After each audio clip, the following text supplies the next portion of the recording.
It is Kentucky week. This is very exciting. It is game time almost. It's time for our preview. We are live.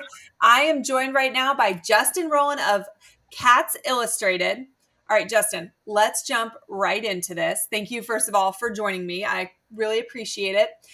Kentucky's 4-0. They're 1-0 in the SEC. It's obviously early, and the competition hasn't been stellar. But how confident are Kentucky fans in this season's team? That's a great way to phrase it, because I think a little bit like Florida is how Kentucky fans feel. If you look at the record, you would think, why isn't everybody thrilled? It's when you get into the details and you see some of the operational mistakes, and you just know, watching play after play, that it's not a perfect team and they do have a long way to go. I think people are optimistic, but cautiously optimistic, because the schedule gets a lot harder from here. They had one of the weakest first months of the season schedule-wise. Now they have one of the hardest 2 months, 3 months to end the season. And a lot of it depends on the offensive line. But it gets real this week. This is when we start to learn about them. Offensive line woes plague both of us potentially. But yeah. So Devin Leary transferred in this offseason. There's obviously been some ups and downs, but are you pleased with what you've seen so far? I think Leary has been fine. Like, I listened to some of the criticism of Leary, and I understand where it's coming from, because we were under the impression that this was like the top-rated quarterback from the transfer portal. We knew in 2021 he had 35 touchdowns and 5 picks at NC State, and he knocked off a nationally elite Clemson team. So when you see him throw the ball 5 yards over the head of a receiver 10 yards downfield, and this happens every so often, it is a little concerning. It's definitely surprising. Leary's not a guy who's going to complete 78% of his passes like Graham Mertz, but he's got a different route tree concept, and he's throwing the ball down the field better than any Kentucky quarterback we've seen in at least a dozen years, maybe go back 15 years. For the first time, a Kentucky quarterback has great pocket presence and can actually stretch a defense deep. So when I watch him play, I can see they put a lot on him. And he's working with not the best offensive line in the world, some young receivers, and I actually think he's doing a pretty good job. All right, let's talk about the other side of the ball. Kentucky so far has one of the best run defenses in the SEC, and obviously we know what their first month of the schedule was like, so we take that with a grain of salt. But UF has a pretty potent rushing attack. Do you think it's an oversimplification to say that whatever side comes out on top there will likely win this game? I think I would expect Florida to rush for more yards than Kentucky. That's just if you think that that's what the game is going to come down to, then I think you should probably pick Florida to win. Florida has proven that, the guy rushed for 170, or ETN rushed for 170 against Tennessee. That's more than any Kentucky running back has proven this year. Ray Davis has done a really good job, but he's more of a pro-style, all-purpose back who's just as likely to motion out wide or into the slot as he is to carry the ball. And he's talented, but it's been 7 years since Kentucky hasn't had one of those big physical bruising workhorses like Benny Snell or Chris Rodriguez. And what they've traded for efficiency, they've gained in explosiveness. So this is not going to be similar to the Kentucky teams of the last few years that Florida teams have seen.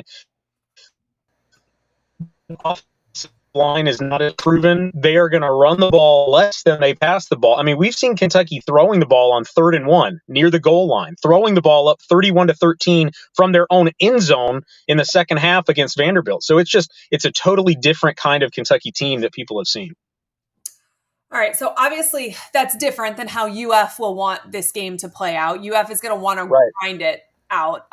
They want to have long drives, they want to chew the clock, rely on their running game. Tell me a little bit more in depth about what we can expect from the Kentucky offense. Obviously, we're going to see a lot more passes. You said that we're going to see some down the field action, which is not something that more than likely you're going to see from UF's offense. That's right. They play at a pretty slow tempo, even though they're a pass-heavy team. And what they get from that is they're able to substitute out 3, 4, 5 players at a time.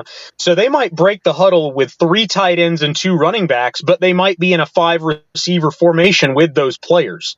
So It's a difficult offense to prepare for look-wise in terms of creating mismatches. They're very good at that, but they're not going to play with a lot of tempo. Leary rips down the field. He's throwing, if it's 2nd and 25, if it's 3rd and 20, they are still throwing beyond the sticks. So it's really more like a Tennessee offense like you saw last year, although they haven't hit on as many deep balls. The big problem for the offense, it sounds really explosive, but they've been way behind the chains too often this year. Too many penalties on first down, too many bad snaps on first down. Florida's had a center situation that they've been watching this year. Kentucky's been watching their center situation the whole season.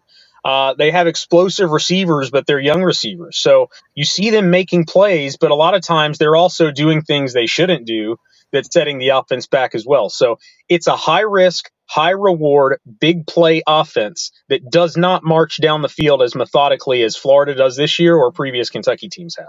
It's definitely interesting that even though the offenses obviously look very different from each other, that they are kind of plagued with the same issues, the no depth at offensive line, young receivers, penalties. Florida has started to clean those up. First game, they had a lot of procedural penalties. Tell me some of the names wide receiver wise that we should pay attention to that, if they're having a good game, it means that the day is going well for Kentucky. Yeah, Tavion Robinson is their best wide receiver right now, and he didn't have a good year last year. They had a couple of true freshman receivers last year, Barryon Brown and Dane Key, who came in and they got all the targets. And I don't think Tavion was thrilled about it. So it put him in not the greatest headspace, I would say. He's a transfer from Virginia Tech 2 years ago. Not the biggest guy. He's their slot receiver, but he is their leading receiver this year. He came in. He's got the right mindset. He's shaken off whatever was ailing him last year. He's the kind of guy who, when the play breaks down in the backfield, Devin Leary is really good at avoiding pressure and keeping all eligible receivers alive. And we haven't seen that from Kentucky's passing game in a really long time. But Tavion will find those seams, find those soft spots in the defense, and then rack up the yards after catch. Barryon Brown was one of the top 100 recruits in the country a couple of years ago. Alabama was on the fence about whether they wanted to take him or not. And he's a freak athlete. I mean, he high-pointed a couple of balls, and I think he might have been the leading receiver against Georgia last season. And you see flashes, but he's really more of a straight-line explosive runner than a polished route runner who gets consistent separation at this point. And then Dane Key is a 6'3 sophomore as well, 6 touchdowns last year. He's had, I want to say 3 touchdowns this year, but he struggled with drops. So it's been an up and down receiver unit for Kentucky, but it's definitely one with enough talent that it'll keep some defensive coordinators up at night. Let's talk a little bit more about the defensive side of the ball for Kentucky.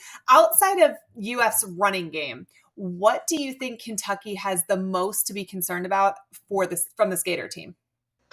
Well, they're physical and they're efficient, and they're getting offensive linemen back. And we've seen they have a running back who can do it against an SEC defense with plenty of talent. Graham Mertz is executing the offense that's given to him at an efficient level. The interesting thing about the matchup between Florida's offense and Kentucky's defense is Brad White, who's done a phenomenal job as Kentucky's defensive coordinator. He really creates a shell defense. It's all about taking explosive plays away.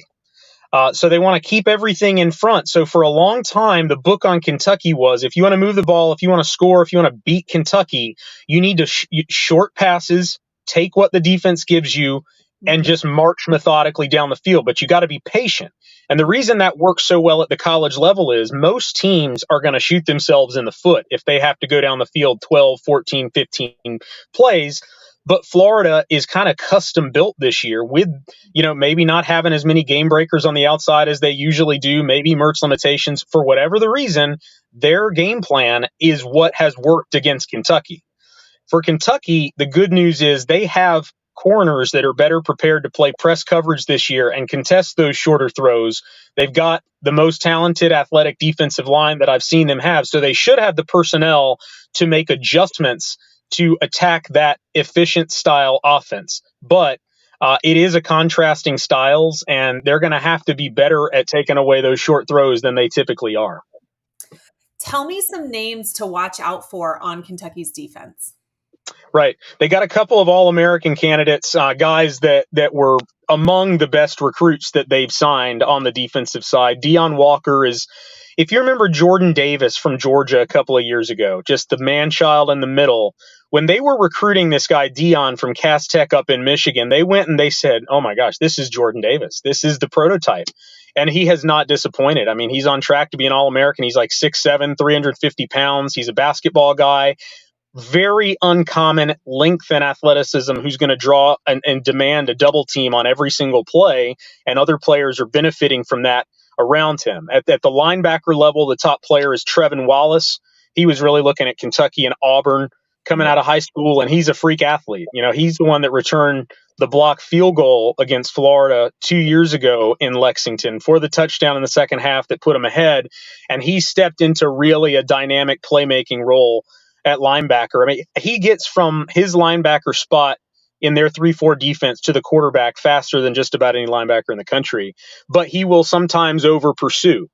And then on the back end, they're pretty solid across the board, but the breakout player has been cornerback Maxwell Hairston, who had 2 pick sixes last week against Vanderbilt. He was the National Defensive Player of the Week. And they're not as long, as rangy as they've typically been at corner under Stoops, but they really cover well. So it's a really good defense. All right. If Kentucky wins, what has gone right for them? It's a good question. I think they've protected Devin Leary. They've only given up 4 sacks this year, but if you've watched them play, a lot of that is Leary evading pressure, getting the ball out, incredible pocket presence, knowing where the blitz is coming from, being prepared, doing his homework, which is to say that the offensive line has probably not been as good as the numbers would suggest. Florida's defensive line is stout. Like, there's no reason to question their run defense. They've shut down the run pretty much every week this year, to my eyes.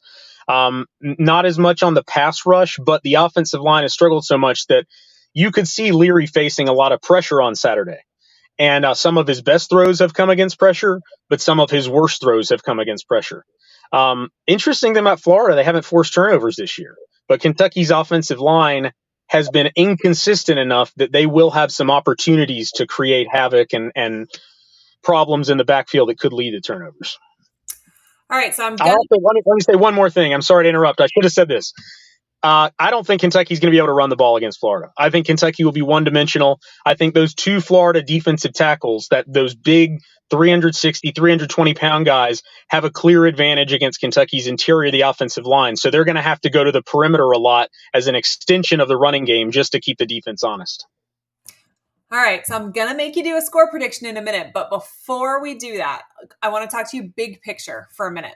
I love to get outsiders' thoughts on this. What is your take or your thoughts, and what does the fan base think about Billy Napier and the direction of UF's program? Is that something that Kentucky fans have, even put any thought into at all? Well, I put some thought into it, and I read what Kentucky fans say, and Napier strikes me as the kind of guy who's not going to be a super quick fix guy. I mean, you can even tell in the way he talks. Like, it's kind of slow, kind of drawn out, kind of methodical. But I appreciate everything he's done off the field. I mean, it seems like off the field, he's struck all the right notes. He's hit all the right buttons. I typically feel like at a job like Florida, Florida is one of those 10 or 12 programs in the country that's always trying to find one of those 2 or 3 coaches that can come in, strike it big and become a national title winner. I don't know if Napier is that yet, but I also don't know that he's not that yet. So I think this is the kind of game that if he wins, if he beats Kentucky, good chance they're going to also beat Vanderbilt and South Carolina. Suddenly Florida would be 5-1, 6-1, which I don't think anybody projected. Right. This could be a huge game for the Napier tenure, at least the early part of it.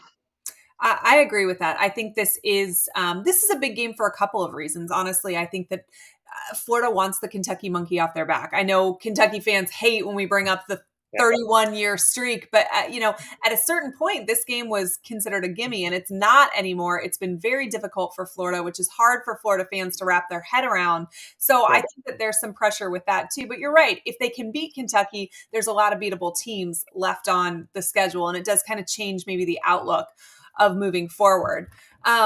Let's talk for a minute about Kentucky big picture. Last year wasn't what a lot of Kentucky fans expected. What's the overall mood of the fans towards the program and Coach Stoops and kind of the direction you're headed at the moment?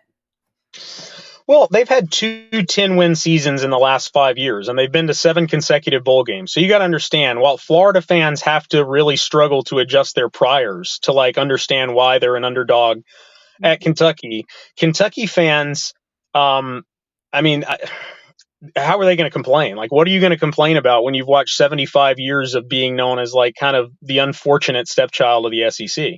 Yeah. Um, I will say that the last couple of years, when Liam Cohen came in 2 years ago as offensive coordinator, and this year, he's done what people have always been begging for. They've loved Stoops' defense. They've loved his physicality. They've loved his no nonsense blue collar approach. They love it. But it was like, we have to have an explosive offense. We have to be able to get an elite quarterback to get to the next level. Well, now they've gotten those things. They had Levis, they have Leary, they have receivers, the likes of which they haven't had in a long time. But they've kind of regressed in some other areas. They don't have that big blue wall offensive line that was the foundation for so much of their success.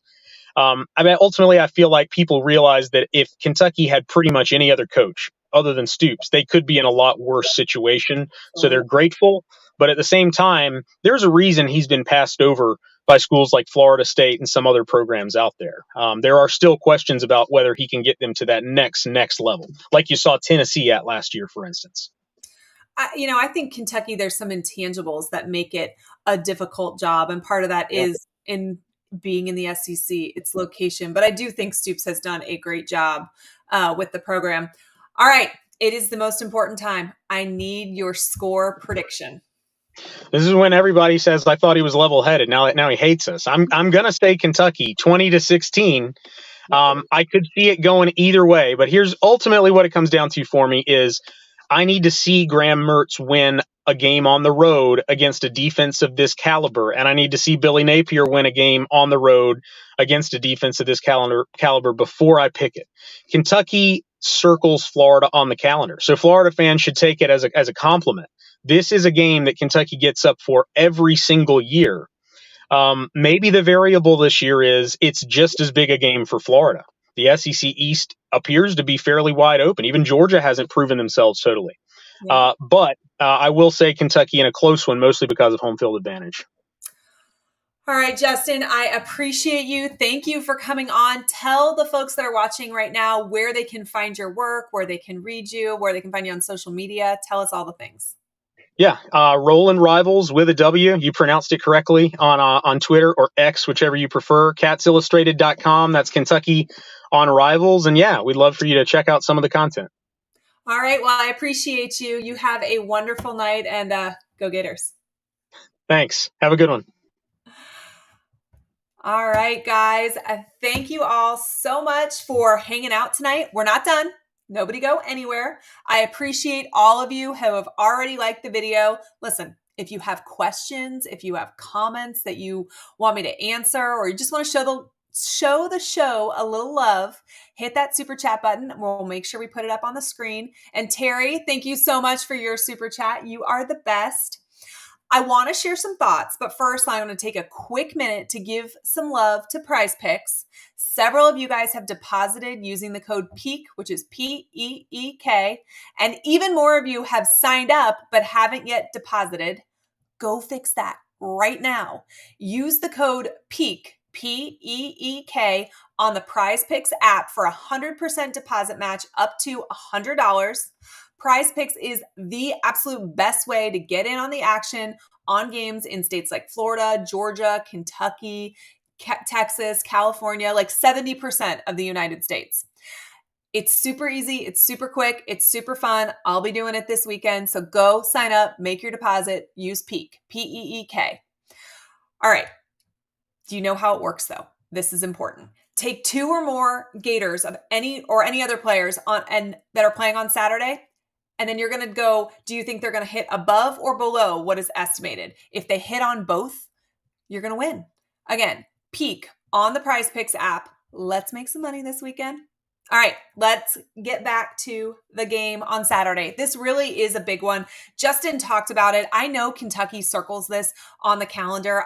There's this rumor that Kentucky sets their schedule up to be incredibly easy in the first part of the season. That way they can practice for Florida and study film for Florida for multiple weeks in a row before this game. I don't know if that's really true, but they did absolutely have one of the easiest schedules for the first month of the year.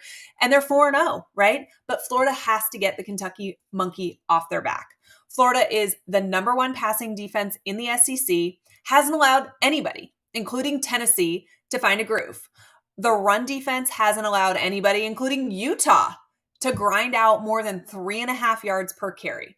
Kentucky, on the other hand, hasn't faced anybody that has any semblance of a defense. Vandy and Akron are the two highest rated defenses that Kentucky has seen so far. They haven't seen anything like they're about to see on Saturday. Graham Mertz right now, he is completing 78% of his passes. He has 951 yards, 4 touchdowns, 1 interception. We all know that interception wasn't even his fault. Had a video on him come out this morning. If you guys haven't seen it, check it out. I really think there's a lot of people that owe Graham Mertz an apology. Lies were told about him this summer. They were not good ones. He is really achieving more than I think most people thought that he would at Florida so far into the season. Obviously, we're only 4 games in, a lot of the season left to go, but so far, he has done well for the Gators. And our running game has been good. They're averaging 164.8 yards per game. We obviously have really good running backs in Johnson and Etienne, a little thunder and lightning for you there.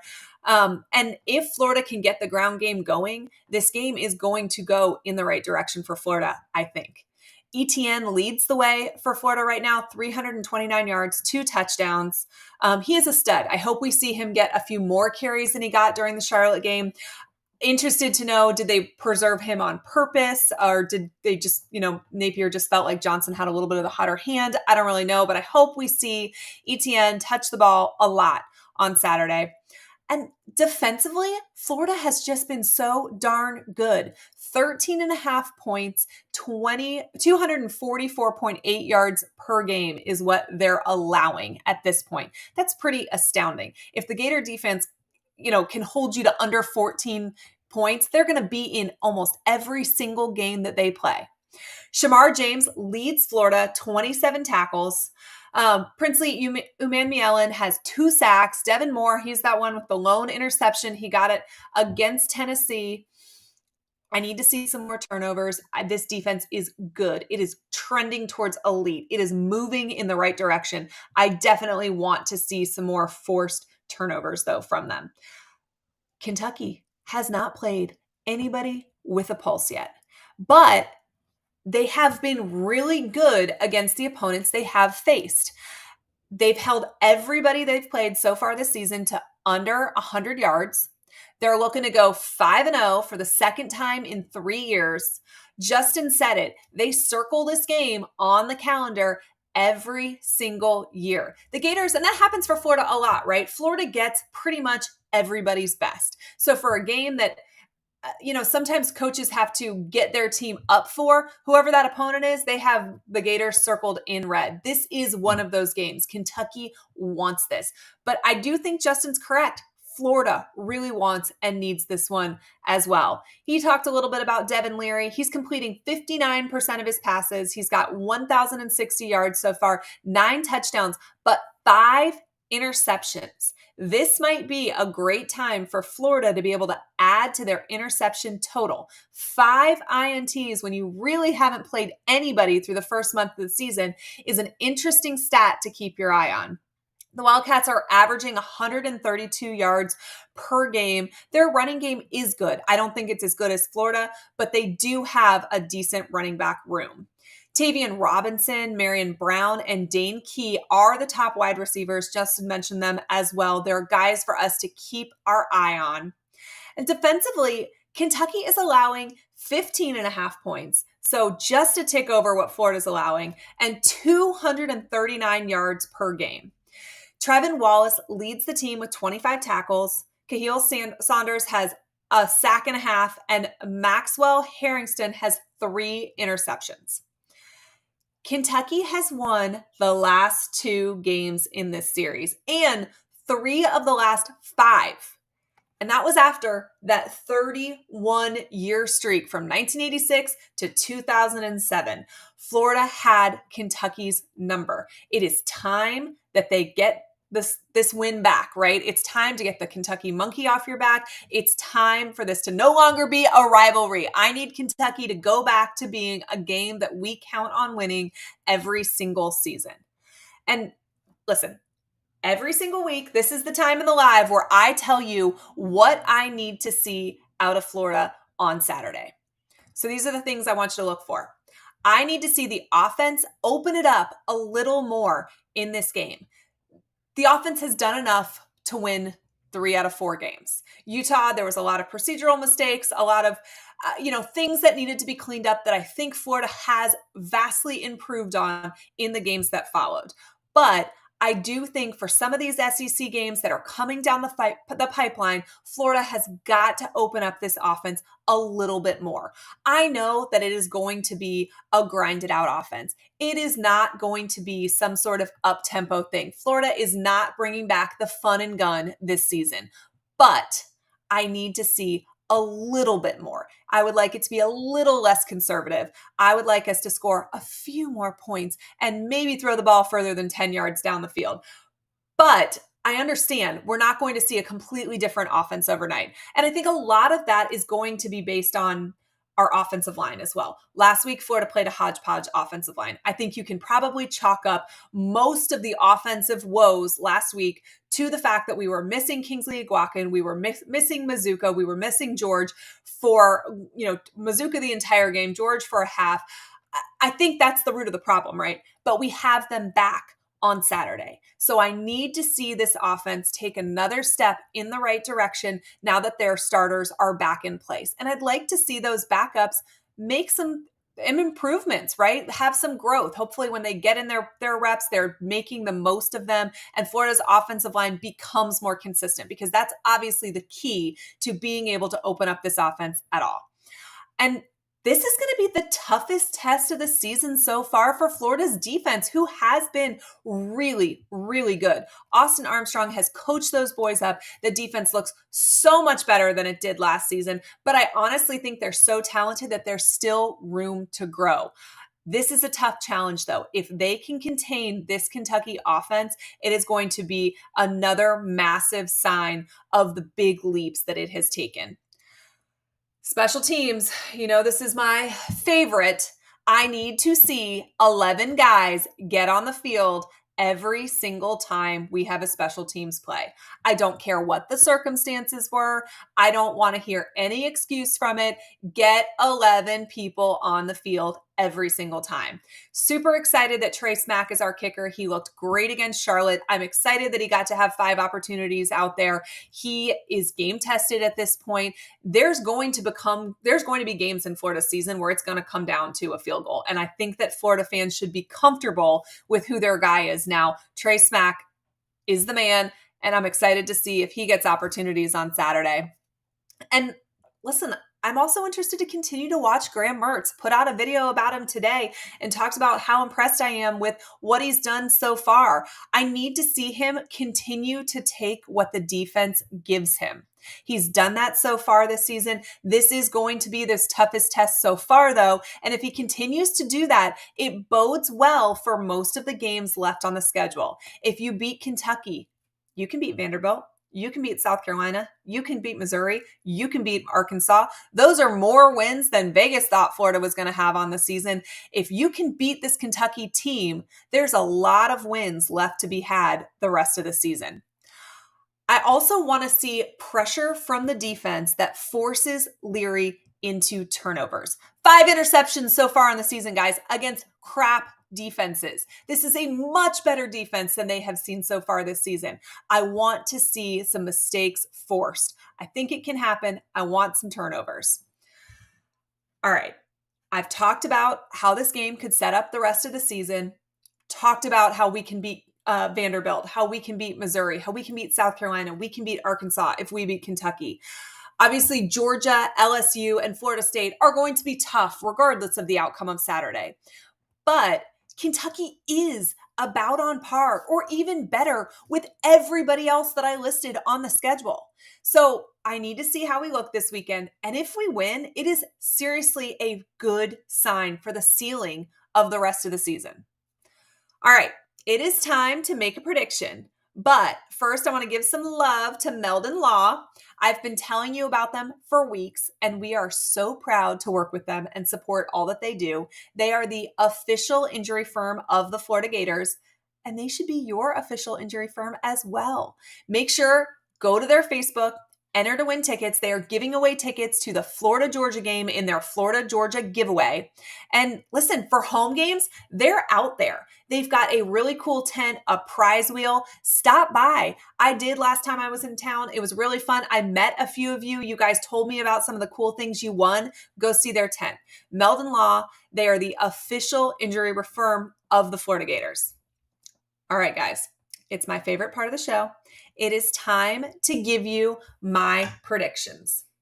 I think the Florida Gators win 24-14.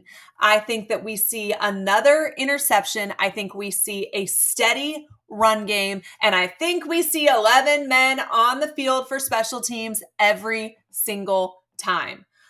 I do think that this is a step in the right direction for Billy Napier. I think that this game is important. He doesn't have a good record away from home. It's a new season. I think he's ready to have that, kind of shed that away game reputation. If Florida walks out of this 4-1, that is crazy compared to what the national media expected Florida to be at this point. Then they come home, they play Vandy for homecoming. That is a game that they should win. But the season starts for Florida. It's a one-game season. Saturday, beat Kentucky. Get the monkey off your back. 24-14, that is my score prediction. And guys, if you enjoyed this video, if you like doing the lives, subscribe to my channel. It is got content that comes out 5 or 6 days a week. They're short videos. They're great for you to listen to on the drive to work or while you're, getting ready in the morning, anything like that. Subscribe to a peek inside Gators football. And listen, if you want to see more about Graham Mertz, go check out the video that I put out today. We talk about all the haters and how they are wrong. There's a ton of them. Graham Mertz is doing great things for the University of Florida. All right.